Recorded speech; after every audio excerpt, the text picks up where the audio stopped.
మొత్తం చాలా టెన్షన్ పడిన పరిస్థితి మనం చూస్తున్నాము. ఈ టెన్షన్ ఎవరైతే ప్రాణాలు కోల్పోయిన ఫ్యామిలీ ఉందో వాళ్ళు ఎదుర్కొన్న బాధ కన్నా పెద్దది కాదు. అయినా సరే ఎందుకు అల్లు అర్జున్ సంబంధించిన ఇష్యూలో గవర్నమెంట్ అలా రెస్పాండ్ అయింది అని ఒక ప్రశ్న అయితే ప్రతి ఒక్కరి మదిని తొలుస్తోంది. చనిపోయిన రేవతి కుటుంబానికి అందరూ సంఘీభావం తెలుపుతూనే అందరూ వాళ్ళకి బాసటగా ఉంటామని చెబుతూనే అల్లు అర్జున్ని అరెస్ట్ చేసిన విధానం కానివ్వండి, అరెస్టు సందర్భంలో జరిగిన సంఘటనలు కానీ ఎవరు యాక్సెప్ట్ చేయని పరిస్థితి మనకు కనిపిస్తుంది.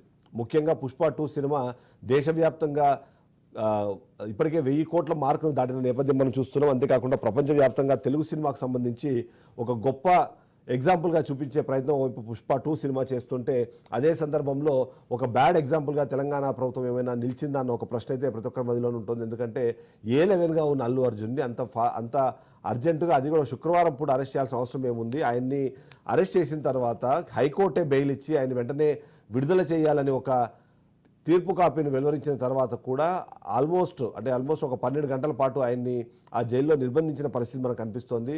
కారణాలు చెప్పారు, కారణాలు వెతుక్కున్నారు. ఆ తర్వాతనే ఆయన్ని ఈరోజు ఉదయం 6 గంటలకు రిలీజ్ చేసిన పరిస్థితి మనకు కనిపిస్తుంది. మరోసారి వరప్రసాద్ గారి దగ్గరికి వెళ్దాం. వరప్రసాద్ గారు నమస్తే అండి. ఇవాళ అంటే మనం చూస్తున్నాము, నమస్కారం. మనము ఇవాళ డిబేట్ ఇంకోటి, కానీ పరిస్థితి ఇవాళ చూస్తుంటే ఇవాళ బన్నీకి సంబంధించి అల్లు అర్జున్ విడుదలకు సంబంధించి ఒక హై డ్రామా నెలకొన్న పరిస్థితి మనకు కనిపిస్తుంది. అంతేకాకుండా చాలా మందిలో ఒక ప్రశ్న ఉంది, నిజంగానే అల్లు అర్జున్ని అరెస్ట్ చేసి 24 గంటల పాటు ఆయన్ని ఒక నిందితులాగా ప్రజెంట్ చేసే ప్రయత్నం చేయడం కానివ్వండి, లేకపోతే నిన్న సాయంత్రమే ఆయనకి బెయిల్ వచ్చిన తర్వాత కూడా దాదాపుగా 12 గంటల పాటు చంచల్గూడ జైల్లో పెట్టడం కానివ్వండి, ఎలా చూడాలంటారు? అసలు ఏంటి మీరు అంటే దాన్ని జస్ట్ ఒక విశ్లేషకుడిగా చెప్పండి, పొలిటీషియన్గా కాకుండా. అడ్వకేట్ గా చెప్తాను సార్, లీగల్ పాయింటే చెప్తా. వరప్రసాద్ గారు ఏం లేదు సార్, ఇది ఇంటెన్షనల్ గా ఉద్దేశపూర్వకంగా జరిగింది. ఆ రోజు సంధ్యా థియేటర్ దగ్గర జరిగింది. సడన్ గ్రేవ్ అండ్ ప్రావొకేషన్ అంటారు లాలో, అనుకోకుండా జరిగిన సంఘటన అది. జనాలు వస్తారు వెళ్తారు. అసలు మన 2 తెలుగు రాష్ట్రాల్లో పోలీసులు శాతం తక్కువ ఉన్నారండి. ఒక్కొక్క పోలీసు, ఒక్కొక్క ఎస్ఐ, ఒక్కొక్క సిఐ, 3 ఉద్యోగాలు చేస్తున్నారు. ఈ ప్రభుత్వాలు పట్టించుకోవట్లేదు. పోలీసు స్టాఫ్ ని పెంచాలి. పోలీసులకి వాళ్ళు సరైన రక్షణ, పోలీసులని సరైన పోలీసు జనాభా లేరు ఈ ప్రజల్లో. ఈ ప్రభుత్వంలో పోలీసు రిక్రూట్మెంట్ ఎక్కువగా జరగాలి. అలా జరగపోగా ఉద్దేశపూర్వకంగా అల్లు అర్జున్ అనే అతను థియేటర్కి వస్తే ఆ థియేటర్ అతను చూసుకోవాలి. ఆ థియేటర్ అతను లెటర్ పంపించారు. పోలీసులు జనాభా తమాషా ప్రకారం పోలీసు డిపార్ట్మెంట్ లేదు. వీళ్ళు ఏదైతే లెటర్ పంపించారో ఈ రోజున అల్లు అర్జున్ గారికి బెయిల్ రావడానికి కూడా కారణం అదే. ఆ లెటర్ సబ్మిట్ చేశారు కనుక ఇమ్మీడియట్ గా మధ్యంతర బెయిల్ వచ్చింది. అదే విధంగా బెయిల్ వచ్చిన తర్వాత బెయిల్ 3:30, 4:30 కల్లా బెయిల్ వచ్చేసి మెయిల్ అంట వెళ్ళలేదంటండి. చూడండి ఎంత ఆశాపదంగా ఉందో. మీరు నెట్ ఆన్ చేసుకోమన్నారు. నెట్ ఆన్ చేసుకుని నేను లైన్ లోకి వచ్చానా లేదా విత్ ఇన్ క్షణాల్లో. అవును, నెట్ ఆన్ లో ఉంటే బెయిల్ పేపర్ లో, రిలీజ్ పేపర్ లో సూపరింటెండెంట్ కి వెళ్ళవండి. వాట్సాప్ లో ఎంతసేపు వెళ్తాయండి? ఇప్పుడు అంతా డిజిటల్ ఇండియా కదా. మోడీ గారు చెప్పేది డిజిటల్ మీడియా, డిజిటల్ ఇండియా అంటున్నారు. నిన్న మొన్న చంద్రబాబు నాయుడు గారు డిజిటల్ అని పెట్టాడు. ఇవన్నీ డిజిటల్ అంటే కన్ను మూసి కందరిసాలిగా ప్రపంచంలో ఎక్కడ ఏముందో ఇక్కడ దొరుకుతుంది. ఆన్లైన్ లో అప్లోడ్ కాలేదని కొద్దిసేపు నిన్న సుప్రీం చెప్పిన కారణాలు ఆన్లైన్ లో అప్లోడ్ అవ్వలేదని కొద్దిసేపు ఎవరైతే వీళ్ళు సర్టిఫైడ్ కాపీ తీసుకొని వెళ్ళారో సర్టిఫైడ్ కాపీలో మాకు కొన్ని తప్పులు కనిపిస్తున్నాయని చెప్పి, అంటే ఏదైతే హైకోర్టు నుంచి వచ్చిన ఆర్డర్ కాపీ సర్టిఫైడ్ కాపీలోనే మాకు తప్పులు కనిపిస్తున్నాయని చెప్పిన కారణం కొద్దిసేపు నా కూతురు పెళ్లి చేసుకుని ఇవాళ వచ్చాను కాబట్టి నేను 10 గంటల వరకు వెళ్ళిపోతాను, అంతలోపు నాకు అనుకూలంగా బెయిల్ కాపీ, తీర్పు కాపీ నాకు వస్తే తప్ప నేను ఆయన రిలీజ్ చేయను అనే విధంగా చెప్పడము. ఇవన్నీ చూస్తుంటే నిజంగానే పెళ్లి ఉంటే మరి పెళ్లి ఉంటే ఎందుకున్నాడండి? పెళ్లి కంప్లీట్ చేసుకొని ఇవాళ వచ్చాను నేను, ఇవాళ వచ్చాను లేదో చెప్తారంట. నిన్నంతా సంతకం పెట్టాలి కదా, సైన్ పెట్టాలి, లీవ్ పెట్టాలి కదా. అవును, అప్పుడు సుప్రీం కాకపోతే ఏంటంటే ఉద్దేశపూర్వకంగా అల్లు అర్జున్ అనే అతన్నే జైల్లో పెట్టాలి. 24 గంటలు అసలు ఈ నైట్ హాల్ట్ జైల్లో ఉంచామా లేదా, ఫస్ట్ నైట్ పెట్టామా లేదా అని పైశాసిక ఆనందం అండి ఇది.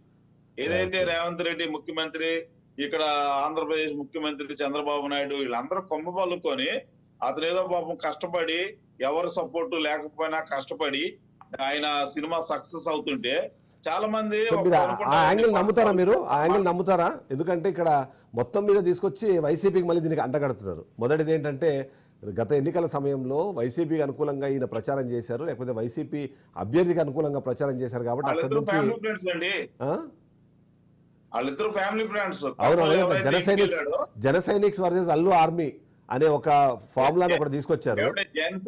జన సైనికులకి ఏముంది సార్, అసలు తల లేదు తోక లేదు. జన సైకిల్ ఏదో గాల్లో గెలిచారు, ఈవీఎం ట్యాంపరింగ్ ద్వారా గెలిచారు వాళ్ళు. జన సైకిల్ మేము పరిగణలో తీసుకోం. అంటే అదే దాని రిఫ్లెక్షనే ఇవాళ అరెస్టు. ఎందుకంటే చాలా మందికి ఒక క్వశ్చన్ ఉంది, ఎందుకంటే 105 పెట్టేంత ఎందుకంటే ఏమండి అల్లు అర్జున్ ఈ చిరంజీవి గారి ఫ్యామిలీలో మనకు అనవసరం గాని, మా ఊరే అల్లు అర్జున్ వాళ్ళది, చిరంజీవి వాళ్ళది మా ఊరే. చిరంజీవిది మా ఊరు కాదు, పాలకోలు కాదు.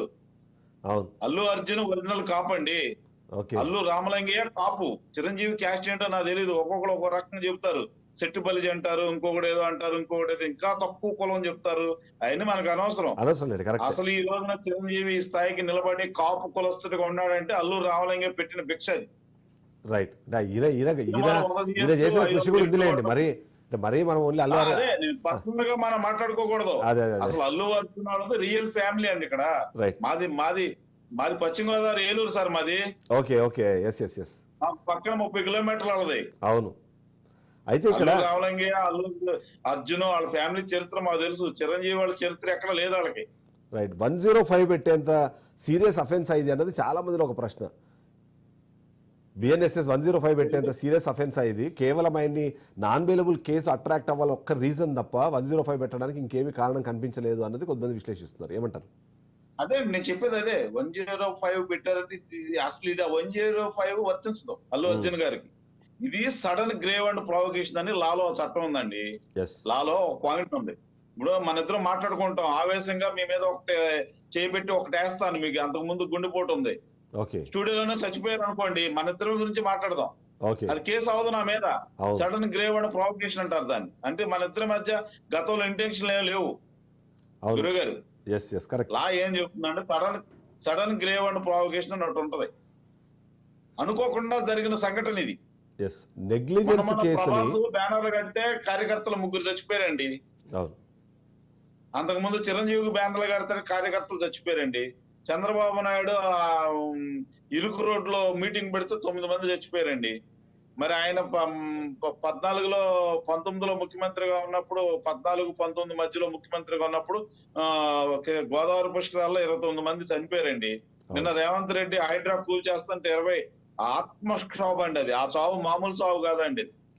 అయితే ఇక్కడ మరొక ప్రశ్న మీరు సమాధానం చెప్పాలి. ఏంటంటే నేను ఇప్పుడు వైసీపీ ముందు నేను కనెక్షన్ చెప్తున్న క్రమంలో నిన్న మీ లీగల్ టీమే మొత్తం అల్లు అర్జున్ కి సపోర్ట్ చేసింది. నిరంజన్ రెడ్డి కానివ్వండి, అశోక్ రెడ్డి.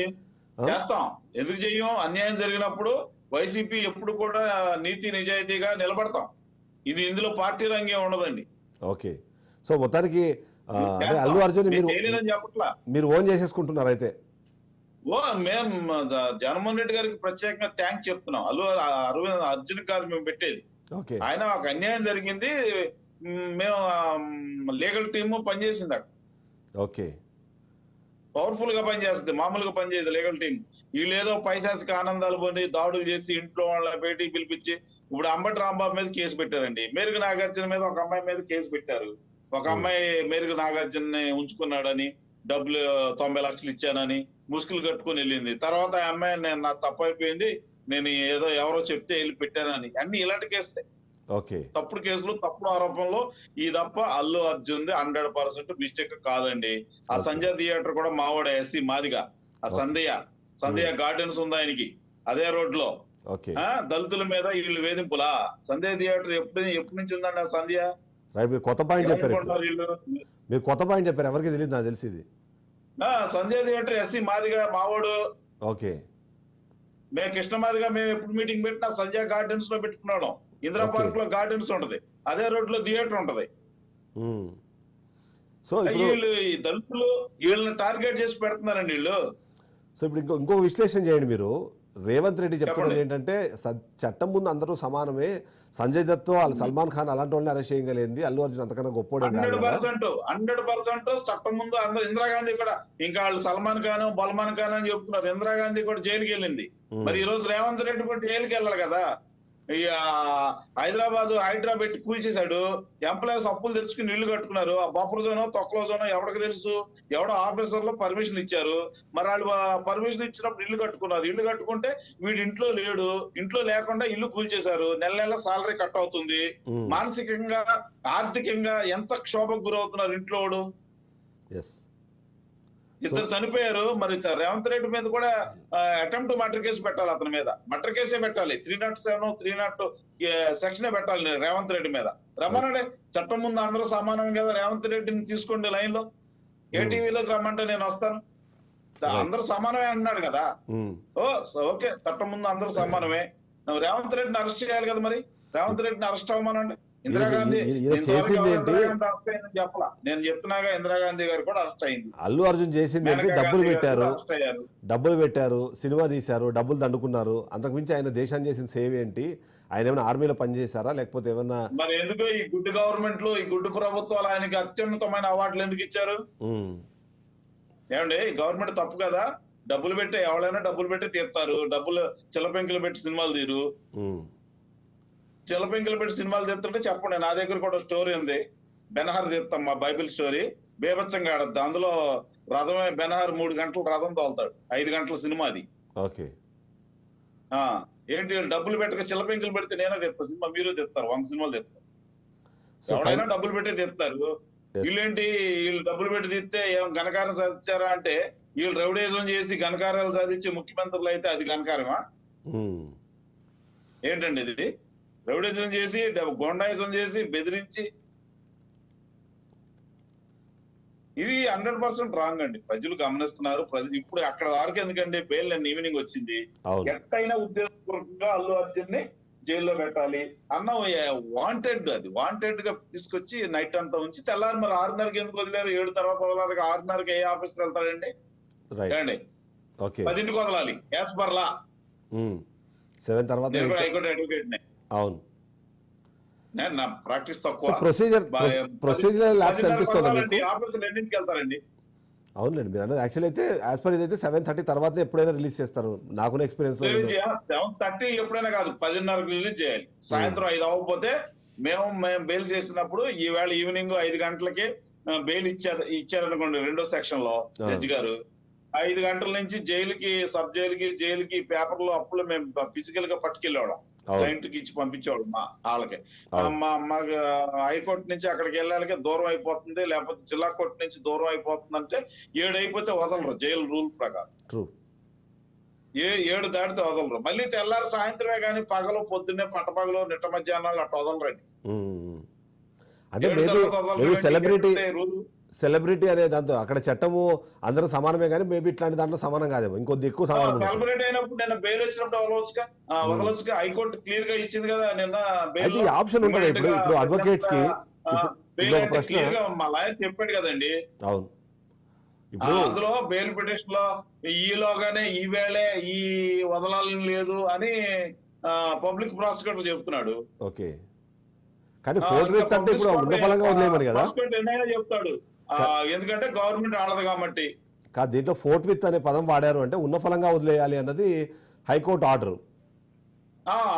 మరి ఆర్డర్ ని ఉల్లంఘించినట్టే ఇది ప్రజలందరికీ తెలుసు సార్.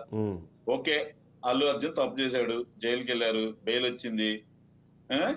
అల్లు అర్జున్ ఈ రోజున బెయిల్ వచ్చేసినప్పుడు బెయిల్ ఇచ్చి పంపాలిగా. ఎందుకంటే వాంటెడ్ గా కుట్ర, ఇది ఒక కుట్ర. సినిమా ఏమంటారు, మా రాజకీయాలు అయితే అంతర్జాతీయ కుట్ర అంటాం. దీన్ని ఏ కుట్ర అంటారో మీ మీడియా వాళ్ళే తేల్చాలి. ఇది కుట్ర కోణంతో దాగి ఉన్న అరెస్టు. అయితే నిన్న నైట్ రిలీజ్ చేయకపోవడానికి కంటెంప్ట్ కింద మళ్ళీ మీరు అంటే ఈ అడ్వకేట్ల కోర్టుకి వెళ్ళే అవకాశం ఉంటుందంటారా? తప్పనిసరి కోర్టులు ఇవన్నీ ఎందుకంటే ఇది పొలిటికల్ ఫోర్స్. డీసీపీ ఓ మాట అన్నాడు, బెయిల్ అన్ని కరెక్ట్ గానే వెళ్ళి కరెక్ట్ గానే పెట్టాం, మేము అప్డేట్ చేసాం, మరి ఎందుకు అయినాయో నాకు తెలియదు, నేను తెలుసుకొని చెప్తాను అన్నాడంటే ఏంటి? పైనుంచి ప్రెజర్ ఉంది. ఏమయ్యా మీరు ఈ నైట్ ఉంచితే మీ సొమ్మేం పోయిందా, మీ ఉద్యోగం ఏమైనా పోయిందా అని వార్నింగ్ ఇచ్చారు పైనుంచి. కానీ కోర్టు సీరియస్ అయితే ఉద్యోగం పోతుందిగా.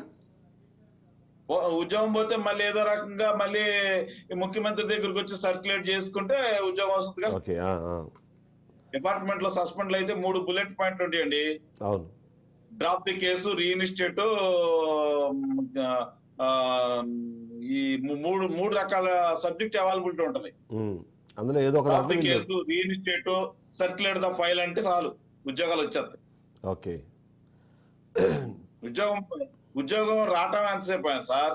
ఒక ఉద్యోగం చేసేవాడికి, కొత్తోడికి మాలాంటి నిరుద్యోగాలకి, అంటే నాకు ఉద్యోగం ఏజ్ అయిపోయిందిలేండి, 56 సంవత్సరాలు వచ్చినాయి. కొత్తోడికి ఉద్యోగాలు రావు గానీ నువ్వు ఆల్రెడీ ఉద్యోగం చేసినోడు ఏదో కారణం మీద సస్పెండ్ అయిపోతే ఏదో కాదు చూపించి ఆ టైంలో నాకు తలనొప్పి వచ్చింది, గుడి నొప్పి వచ్చింది, కాలు నొప్పి వచ్చింది, పరిగణ తీసుకుని ఎంతమంది చేసుకోవట్లా? ఎస్. ఓవరాల్ గా చూసినప్పుడు ఇది మొత్తము అంటే దీనికి రాజకీయ రంగు పులుముకునే కావాల్సి వాంటెడ్లుగా పెట్టిన కేసు. నాకు ప్రశ్న చెప్పండి. సరే, ఆయన అరెస్ట్ చేశారు. అరెస్ట్ చేయగానే ఎప్పుడైతే విపక్ష నేతలో లేకపోతే కాంగ్రెస్ పార్టీ వ్యతిరేకంగా ఉండే వ్యక్తులో ఆయనకి అనుకూలంగా ట్వీట్లు చేయగానే మరింత ఏమన్నా దాన్ని సీరియస్ గా తీసుకున్నారన్న అనుమానం కూడా చాలా మందిలో ఉంది. కేటీఆర్ ట్వీట్ చేశాడు, బండి సంజయ్ ట్వీట్ చేశాడు.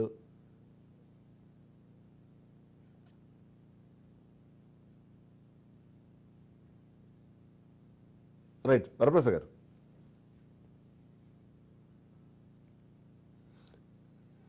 ఒక షార్ట్ బ్రేక్ తీసుకుందాం. బ్రేక్ తర్వాత వరప్రసాద్ గారితో లైవ్ కంటిన్యూ చేద్దాం. అలాగే మా రిపోర్టర్ రత్న ఇప్పుడు అక్కడ గీతార్ట్స్ దగ్గరే ఉన్నారు. గీతార్ట్స్ దగ్గర ప్రస్తుత పరిస్థితి ఏంటి, అక్కడ ఏం జరగబోతున్న విషయం పైన కూడా మనము మరిన్ని డీటెయిల్స్ తీసుకునే ప్రయత్నం చేద్దాం. ఒక షార్ట్ బ్రేక్ తీసుకుందాము. బ్రేక్ తర్వాత దీని మీద డిస్కషన్ కంటిన్యూ.